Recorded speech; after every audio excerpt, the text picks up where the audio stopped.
Election کی گہما گہمی ہے، شور و غوغا ہے، ہنگامہ ہے، سڑکیں، راستے، گلیاں، کوچے بینروں سے اٹ گئے ہیں۔ بینروں پر تصویریں ہیں، کچھ چہرے نئے ہیں، کچھ جانے پہچانے ہیں، چہروں کے ساتھ دعوے ہیں اور وعدے، وہی دعوے اور وہی وعدے جو ہر بار سنائی دیتے ہیں۔ مگر مجھے 2018 کا الیکشن یاد آ رہا ہے، جب میں نے 48 سال کے بعد پہلی بار ووٹ ڈالا تھا۔ کتنا پرجوش تھا میں، کتنا ایکسائٹڈ تھا میں اور بیگم دونوں مقررہ وقت سے بہت پہلے پولنگ اسٹیشن پہنچ گئے تھے۔ لوگ باہر کھڑے تھے، جس سے پوچھتے کہ کس کو ووٹ دینا ہے، وہ ہمارا ہی ہم نوا نکلتا۔ چہروں پر چمک تھی، دلوں میں اطمینان تھا، جذبہ تھا، سامنے روشنی نظر آ رہی تھی۔ 70 برسوں کے بعد امید ہمارے سامنے جیتے جاگتے وجود میں کھڑی تھی۔ ہم عمران خان کو وزیر اعظم دیکھنا چاہتے تھے۔ اس کے پاس پروگرام تھا، پلاننگ تھی، ہمارے دل اس کی آواز کے ساتھ دھڑکتے تھے۔ اس نے ان سیاستدانوں، ان حکمرانوں کو ہمارے سامنے بے نقاب کر دیا تھا جو کئی دہائیوں سے ہمیں الو بنا رہے تھے۔ یہ سب اپنے اپنے خاندان کے لیے کام کر رہے تھے۔ کوئی بیٹی کو جانشین بنانا چاہتا تھا، کوئی بیٹے کو تخت پر بٹھانا چاہتا تھا، کسی کو توشہ خانے سے گاڑی درکار تھی، کوئی مشرق وسطیٰ کے تحائف پر نظر رکھتا تھا۔ یہ عمران خان تھا جس نے وعدہ کیا کہ اس کا کوئی ذاتی مفاد نہ تھا۔ ہم نے اسے ووٹ دیے اس لیے کہ جو وعدے اور دعوے اس نے کیے تھے ان کے بعد اسے ووٹ نہ دینا ملک دشمنی کے مترادف تھا۔ ہمیں یقین تھا کہ وہ عوام سے ہے اور عوام ہی کا رہے گا۔ اس نے ہمیں برطانیہ، امریکہ، ناروے اور ڈنمارک کے حکمرانوں کی مثالیں دی تھی۔ ہمیں یقین تھا کہ وہ ایک ایک پائی کا خیال رکھے گا۔ ہم اسے بازار میں بھی دیکھیں گے اور پبلک ٹرانسپورٹ میں بھی، کیونکہ برطانیہ، ڈنمارک اور ناروے، سویڈن کے حکمران ایسے ہی ہوتے ہیں۔ اس نے کہا تھا کہ وہ ہر کام میرٹ پر کرے گا۔ پولیس سیاسی مداخلت سے آزاد ہو جائے گی، کچہریوں میں رشوت کا خاتمہ ہو جائے گا۔ یہ ملک سنگاپور اور جنوبی کوریا کی طرح اوپر اٹھے گا اور دنیا حیران ہوگی۔ سبز پاسپورٹ کی رینکنگ بلند ہو جائے گی، روپے کی قدر ہمیں دنیا میں باعزت بنائے گی۔ عمران خان آج بھی میرا ہیرو ہے۔ کون سا عمران خان؟ اگست 2018 سے پہلے والا عمران خان۔ میں اسے ڈھونڈ رہا ہوں، ہاتھ میں چراغ لے کر اسے ڈھونڈ رہا ہوں، شہر شہر، قریہ قریہ، گلی گلی۔ میں نے گزشتہ 53 برسوں میں سوائے عمران خان کے کسی کو ووٹ نہیں دیا۔ میں نے نصف صدی میں پہلی بار ووٹ ڈالا تھا۔ میں آج بھی کسی اور کو ووٹ نہیں دوں گا، مگر کیا میں اسے بھی ووٹ دوں گا؟ ہاں، میں آج بھی اس کو ووٹ دینا چاہتا ہوں، مگر یہ پرچھائیاں، یہ ہیولے، یہ سائے کیا ہیں جو میرے سامنے آ رہے ہیں؟ کیا یہ بھوت ہیں؟ کیا یہ جنات ہیں؟ کیا یہ چڑیلے ہیں؟ کیا میں آسیب زدہ ہو گیا ہوں؟ دائیں طرف دیکھتا ہوں تو بزدار نظر آتا ہے، کہے لگاتا ہوا، کرسی پر بیٹھا ہوا، ٹانگ پر ٹانگ رکھے۔ میں اس سے پوچھتا ہوں، کیا تمہیں معلوم ہے خان کہاں ہے؟ کیا تم اس سے ملاقات کرنے جیل میں گئے؟ کیا تم نے جا کر اس سے پوچھا کیا آپ کو کسی چیز کی ضرورت ہے؟ تمہیں کوئی جانتا نہ تھا۔ خان کی وجہ سے تم پوری دنیا میں جانے گئے اور تم اسے ملنے کے لیے ایک بار بھی نہ گئے۔ بزدار میرے کسی سوال کا جواب نہیں دیتا، وہ میری طرف دیکھ کر کہا لگاتا ہے۔ میں اسے پکڑنے کی کوشش کرتا ہوں مگر وہ غائب ہو جاتا ہے۔ میں بائیں طرف دیکھتا ہوں تو مجھے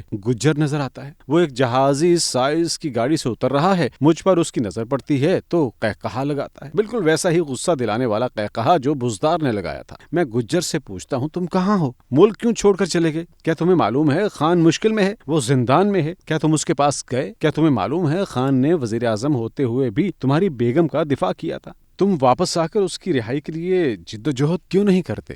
کیا تم پر اس کے احسانات نہیں؟ گجر ایک عجیب و غریب کہا لگاتا ہے اور اتراتا ہے، ایک طرف کو چل پڑتا ہے۔ میں اس کے پیچھے بھاگتا ہوں، پکڑنے لگتا ہوں تو وہ غائب ہو جاتا ہے۔ ایک پاٹ دار کہا اپنے پیچھے سنائی دیتا ہے۔ مڑ کر دیکھتا ہوں تو زلفی بخاری نظر آتے ہیں، مجھے دیکھ کر مسکراتے ہیں۔ میں غضبناک ہو کر مخاطب ہوتا ہوں، شاہ صاحب آپ تو سید بادشاہ ہیں، آپ بھی خان کو مشکل میں دیکھ کر بھاگ گئے؟ کیا آپ بھی صرف چوری کھانے والے مجنوں تھے؟ آپ کو اقتدار کی جن بلندیوں پر خان نے پہنچایا آپ ان کا سوچ بھی نہیں سکتے تھے، مگر جیسے ہی خان پر ابتلا کا دور آیا آپ برطانیہ چلے گئے۔ کیا کوئی اتنی بے وفائی، اتنی بے اعتنائی بھی کر سکتا ہے؟ خان بھی تو ملک چھوڑ کر جا سکتا تھا، وہ نہیں گیا تو آپ اسے چھوڑ کر کیوں چلے گئے؟ بخاری صاحب واپس آئیے، خان کو اس کڑے وقت میں آپ کی ضرورت ہے، اس کے لیے پارٹی کے لیے، عوام کے لیے، ملک کے لیے، قوم کے لیے قربانی دینے کا وقت ہے۔ بخاری صاحب ایک فلک شگاف کہا لگاتے ہیں۔ میں غصے سے ان کی طرف دیکھتا ہوں مگر وہ تو جیسے کبھی اس جگہ تھے ہی نہیں۔ یہ میں کس کیفیت میں ہوں؟ کہاں ہوں؟ وقت کون سا ہے؟ کیا یہ 2018 ہے یا کوئی اور زمانہ؟ اچانک میری نگاہوں کے سامنے توشہ خانہ کی بلڈنگ پھرنے لگتی ہے، پھر مجھے عمران خان دکھائی دیتا ہے۔ میں اسے دیکھ کر